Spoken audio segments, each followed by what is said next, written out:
This episode is brought to you by Google Gemini. With the Gemini app, you can talk live and have a real-time conversation with an AI assistant. It's great for all kinds of things, like if you want to practice for an upcoming interview, ask for advice on things to do in a new city, or brainstorm creative ideas. And by the way, this script was actually read by Gemini. Download the Gemini app for iOS and Android today. Must be 18 plus to use Gemini Live.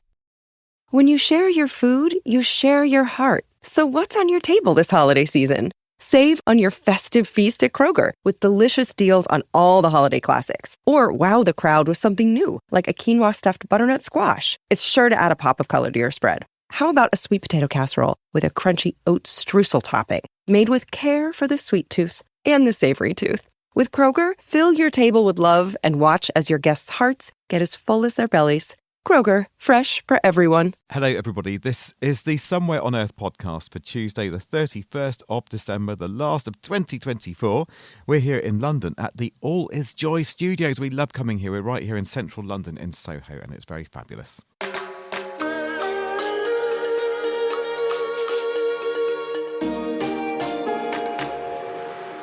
And joining me today is the excellent Ania. And wow, 2024, that flew by, didn't it? What a year. It was, wasn't it, Gareth? I mean, we had our first foreign trip. So Angelica and I going to the Web Summit in Lisbon.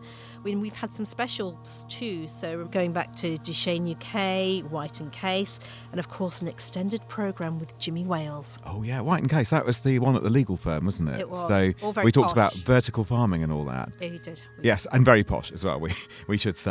Yeah, it's been a great year and lots to look back on, and we did a lot about VPNs this year as well, and elections, of course, the year of elections and internet outages. So I'd say, I mean, as if you could call an internet outage a highlight, but a highlight of the programme, being able to report on that kind of thing.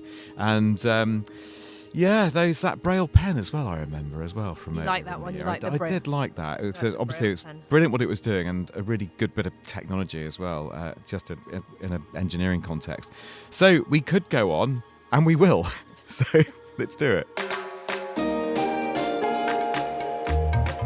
And coming up today, you have spoken, we have listened. Yes, we asked you for your favourite and most memorable items from this podcast in 2024. So some of your standout moments include a whole new way of storing and processing data, and some very small batteries. And there's much, much more. So will your suggestion get into this Best of 2024 show? Stay tuned. Yes, this is the Somewhere on Earth podcast.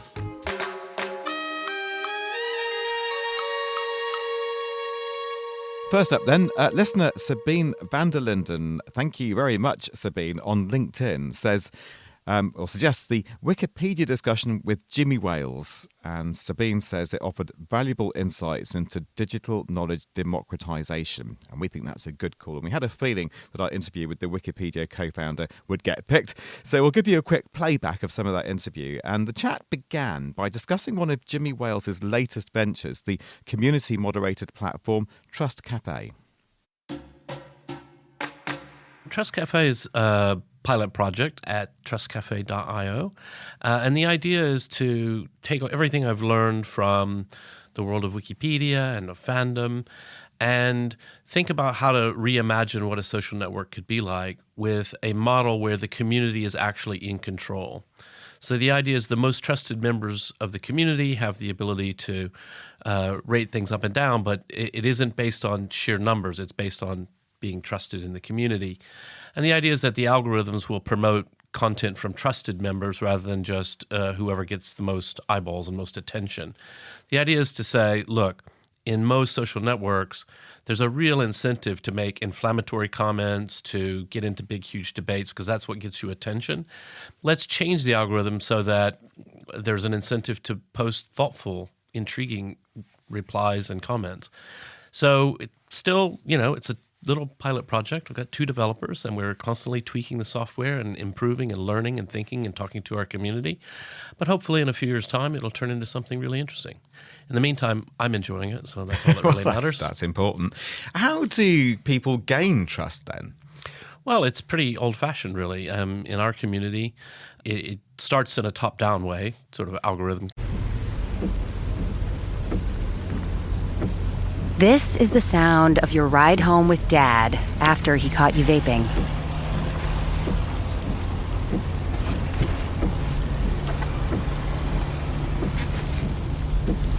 Awkward, isn't it?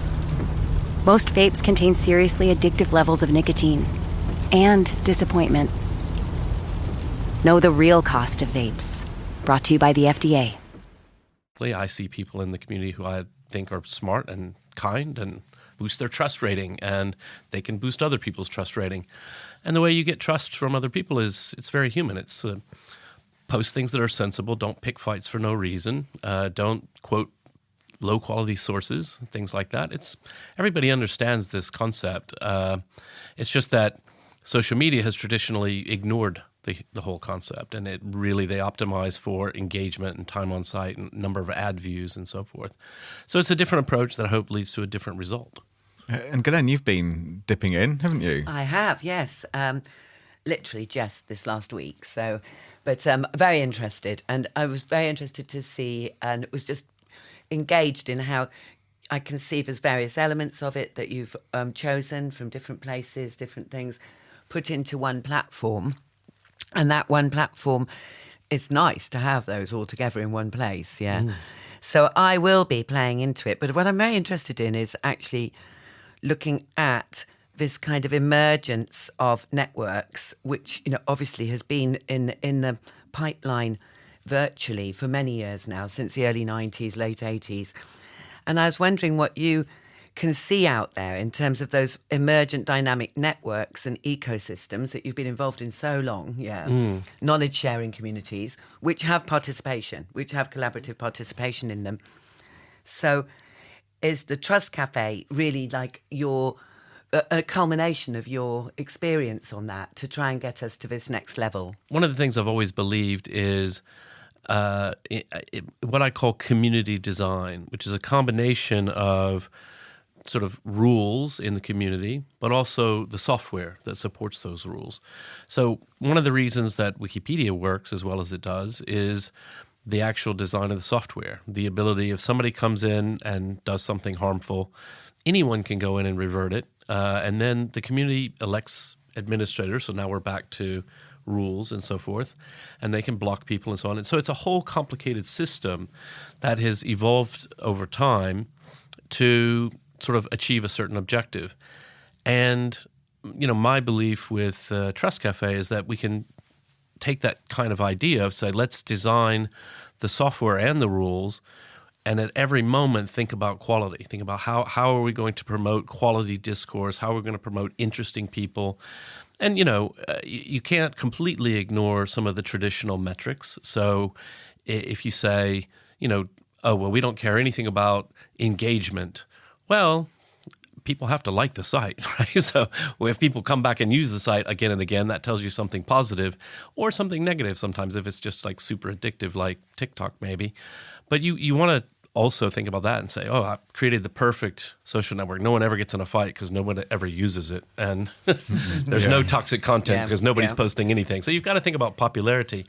But really, how do you get there and also take into account community control and thoughtfulness and kindness and building out a space that people are like, you know what, this is a home. I like to be here. I felt bad about myself when I was on Instagram. I feel good about myself when I've been here for a year. I've met interesting people and I've learned new things, and that's good. Yeah, a place to go where you're going to feel good. A bit like Somewhere on Earth, we like to say. That was Jimmy Wales, of course, talking to Ghislaine and me earlier in the year, in February, actually. Well, now, let's hear from listener Stefano via WhatsApp. Good morning, Somewhere on Earth, the Global Tech Podcast. It's Stefano Ghazali here, one of your favourite long-time listeners. And I don't very often do these WhatsApp things, but seeing as you put it out on last week's show, some of the interviews that really stood out for me are as follows, and not really in any order of preference. The Jimmy Wales interview was amazing. The French language chatbots was amazing, and the one about Wikidata being more human readable.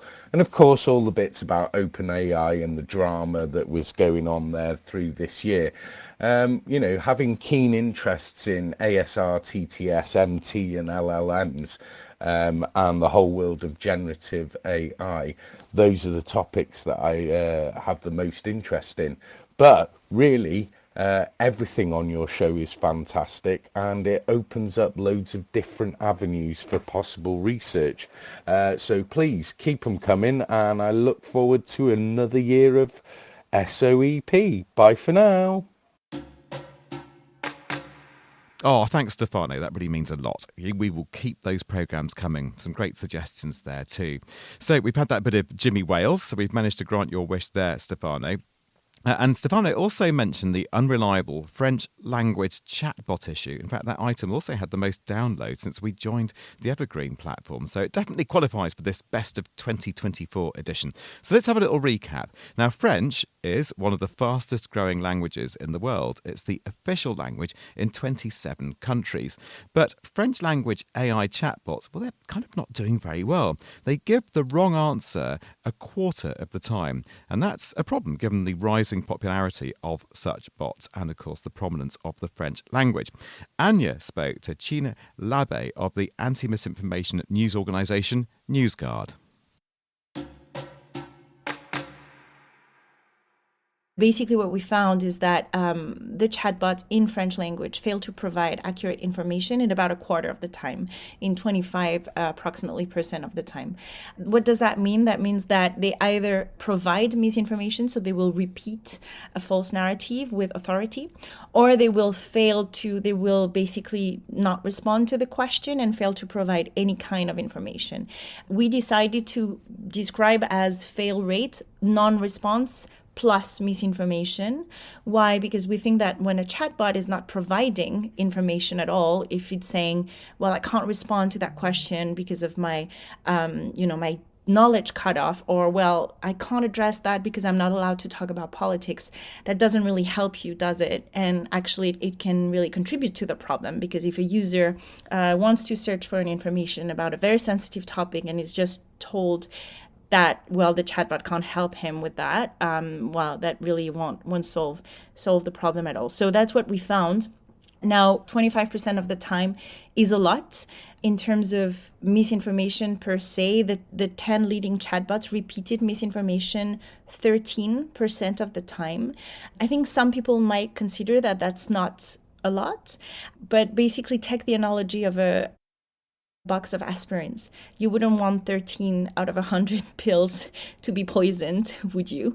So we think it's a lot, and that shows that there is a big problem, especially because what we try to show with these monitors is that, well, of course, it's not to show that any user will find misinformation when they use the chatbots, but it is to show that they are easy to weaponize.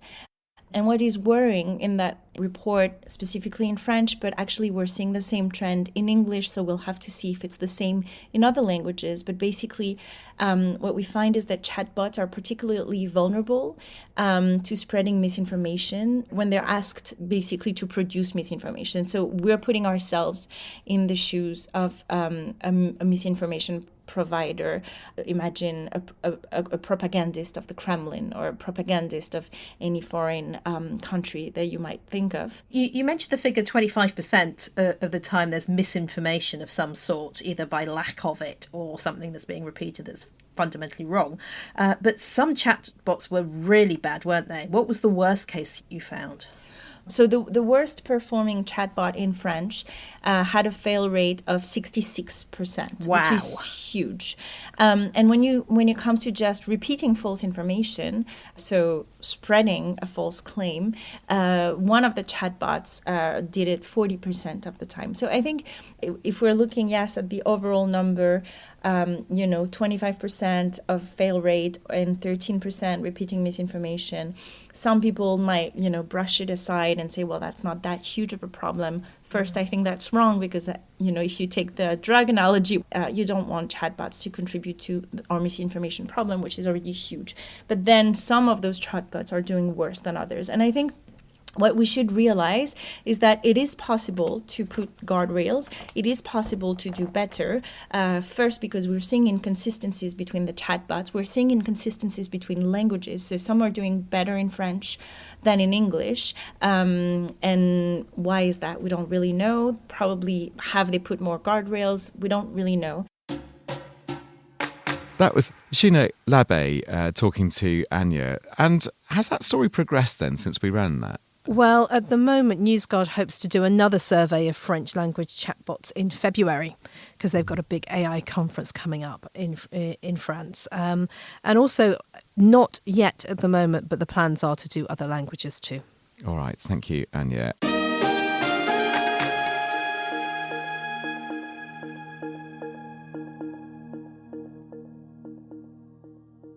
Okay, I have to tell you, I was just looking on eBay where I go for all kinds of things I love, and there it was. That hologram trading card. One of the rarest, the last one I needed for my set. Shiny like the... designer handbag of my dreams. One of a kind. eBay had it, and now everyone's asking, ooh, where'd you get your... windshield wipers. eBay has all the parts that fit my car. No more annoying...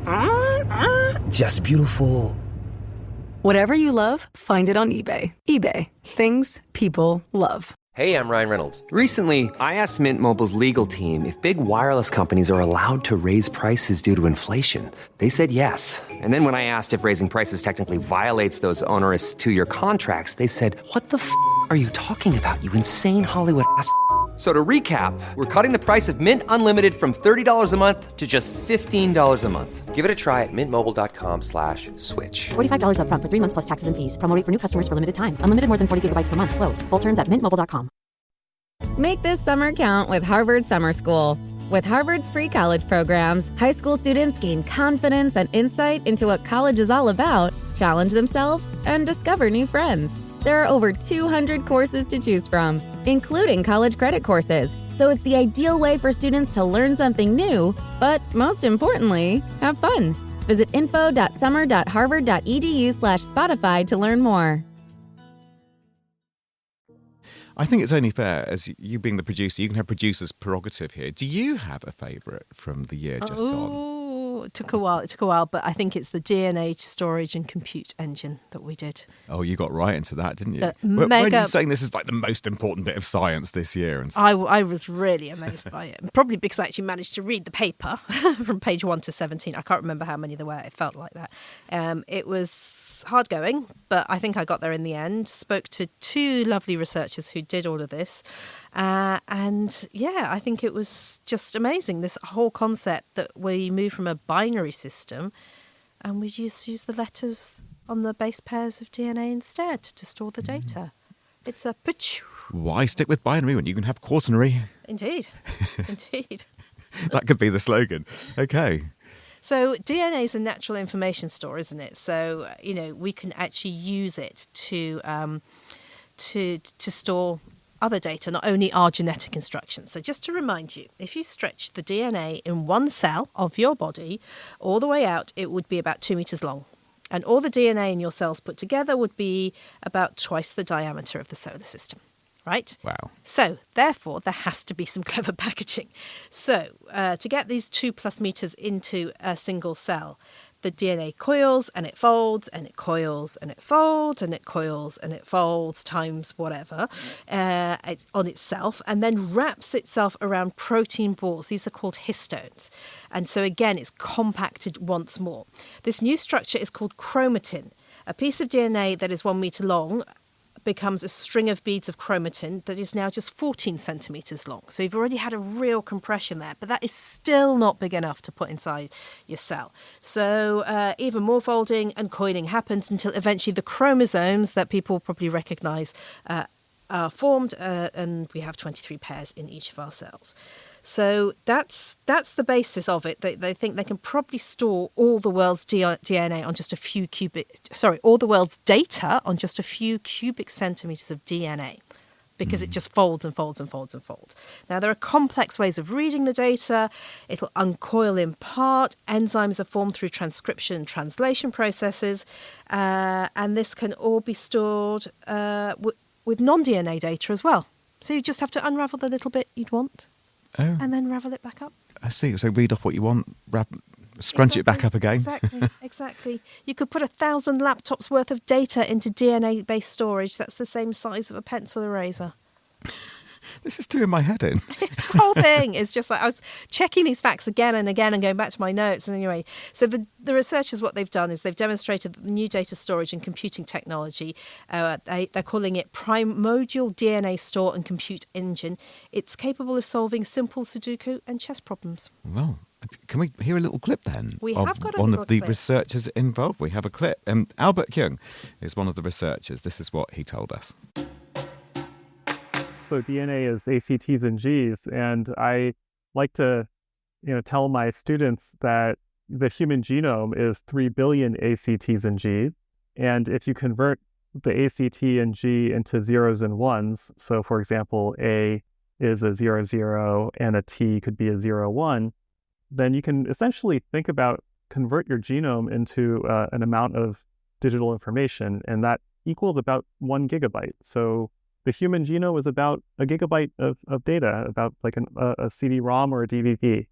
And why we're really interested in DNA as a information substrate or storage material, computational material, is because that 1 gigabyte is just one of the 10 trillion cells or so in your body. And so if you take 1 gigabyte multiplied by the 10 trillion cells in your body, that means that you're literally walking around with more than all of the world's information in just the volume of your human body. So, in other words, it's promising, but I think still years, maybe even a decade or more away, before it actually becomes a mainstream technology. Absolutely, but it could be a complete shift in the way we store our data. And we told you all about it in 2024, dear listener. Now, we've also heard from Adam Collins, one of our listeners, and he's on Facebook and says, my favourite episodes were tiny batteries for tiny robots, as mentioned by Gareth. And I also, says Adam, liked Eli Crossley and the Duchenne UK item. So brilliant suggestions, Adam. And seeing as we like both of them, we'll let you have both. So let's talk about those tiny batteries first. Now, we're not talking about those little watch batteries here. We're talking about stuff way, way smaller. In fact, these little batteries can be put into machines anyway, that move around the cells within our body. Yes, that's small. This work comes from Michael Strano and colleagues at MIT. And they've devised a battery, I said it was small, the width of a human hair. Well, the goal is to bring sensors and electronics and motion to regions that are not accessible now. So imagine if you wanted to detect or do surgery inside the human body or inside of a pipeline or piping system. Think about all of the applications where you'd like to get tools inside of a small space. So that's the goal of this area called micro robotics.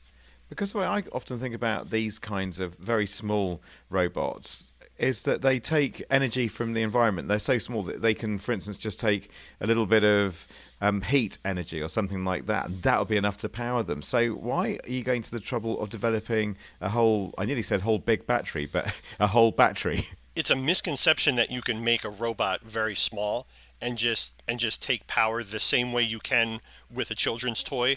There's a threshold or a limit below which energy becomes very, very punishing. So meaning that there's just not enough energy to do the types of things that you want. This is not intuitive. You really have to do the math. But when a robot gets around the size of the thickness of your hair and smaller, engineers like myself, we find there's not enough energy to to do anything. I mean, all of a sudden, imagine an electric car that can only have 5% of its charge, or a gasoline engine that only has maybe 100 milliliters. You have to start to think about what can you do with a very small amount of energy. So that has limited what engineers like myself can do. It's the opposite of what you think. If you have a children's toy, you take for granted you can plug it in. There's a rechargeable battery. There's plenty of energy to do what you want. Below a certain size, the opposite is true. You never have enough energy, and that falls right out of the math. I love that phrase, that falls right out of the math, because I remember a while back, maybe it was even right back in 2023, soon after we had launched this podcast, we talked about quantum computing. And I'd always been excited by, but a bit skeptical about quantum computing. And I made, a bit like you, really sat down and you read that research paper about the DNA storage. And with quantum computing, I did my best to understand some of the maths behind it. Now, I didn't get anywhere near like the really, really, really heavy maths, but I read enough and followed through enough of the maths to realise that quantum computing is an engineering challenge. You know, it's the math shows you can do it. It's from here on in, it's an engineering challenge, and one they're increasingly combating and succeeding with. So I feel a bit like that with these tiny machine robots, these tiny little batteries. So hearing that phrase from Michael saying, yeah, it's still a way off, but the math says we can do it. I'm with you on that. Good one, Michael. Now, listener Adam, of course, as we heard, he also wants to hear that Eli Crosley item again. Now, Eli, to remind you, he's 17 years old, and he has a condition called Duchenne muscular dystrophy, or DMD. And in July, we heard about the amazing assistive technology that helps Eli, or is in development to help him, including a so-called smart suit to restore function to the arms and other parts of the body. Well, we heard about that, and we also found out that Eli is very talented. So I'm a singer, and I play electric ukulele, which is basically a small guitar, 4 strings. And obviously, like currently, in terms of playing the ukulele, I'm still able to do that. However, with the microphone, I can never really pick up the microphone out of its stand because I don't have that upper arm function. So having this smart suit will really help with that kind of side of being the front man. And I think that in terms of playing an instrument, I can do it right now. But if that ever, say, deteriorates, I know I've got something there that can help me. Help me hold the mic, help me down the line play my instrument and do what I love, which is music. And you have a new song out, don't you? Yeah, so me and my band Ask You, we just released a song, and here it is. You have the world at your fingers, but you threw it all away. The trust we put in you, you let it go to waste. Power is a weapon, it can show us who you are. When you take the things that matter and leave us with a scar, by exposing your weakness and what you put up first through. I got 2 words to say to you. So be honest and take the dropping seat. You can be the hero, set us free.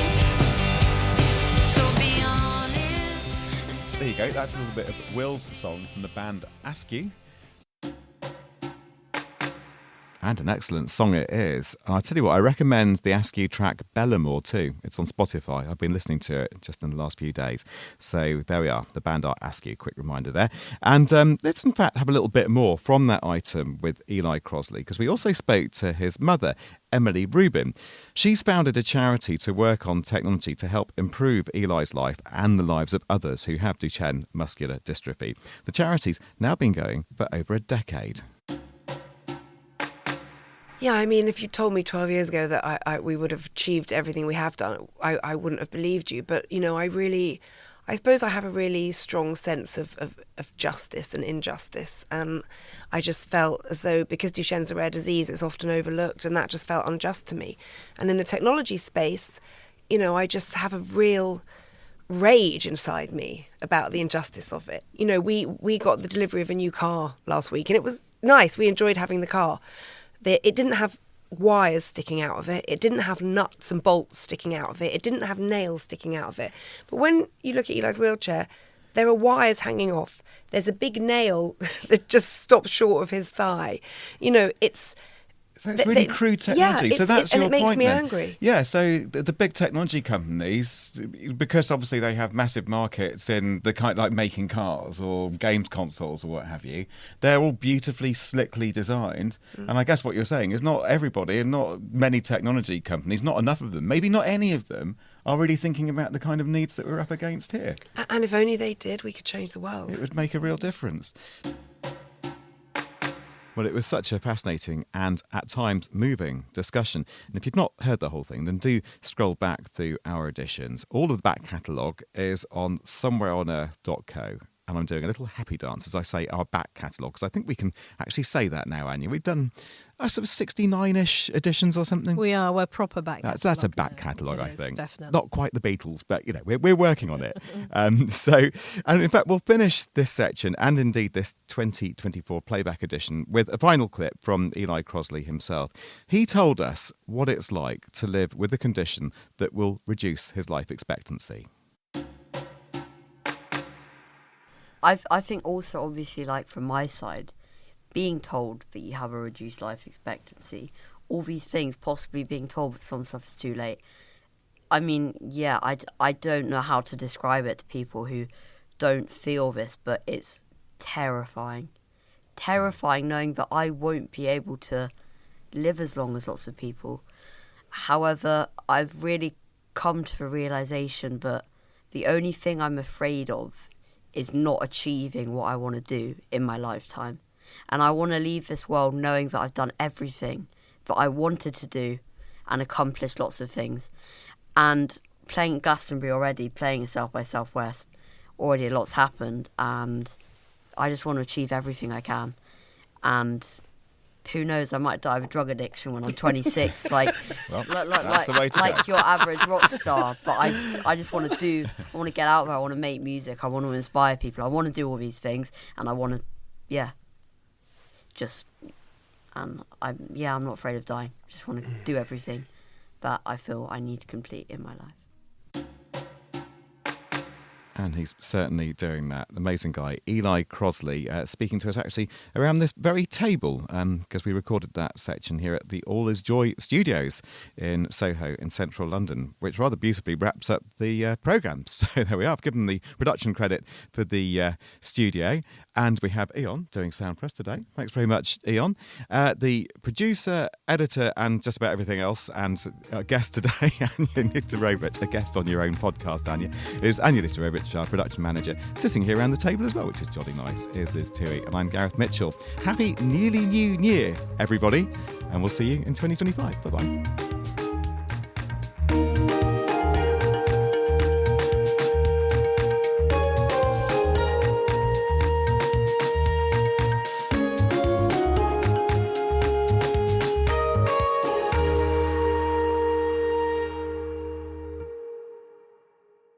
Hi, everyone. It's Michael Calore, Director of Consumer Tech and Culture at Wired, here with my colleagues, senior writer Lauren Good. Hello. And Wired contributor Zoe Schiffer. Hey, everyone.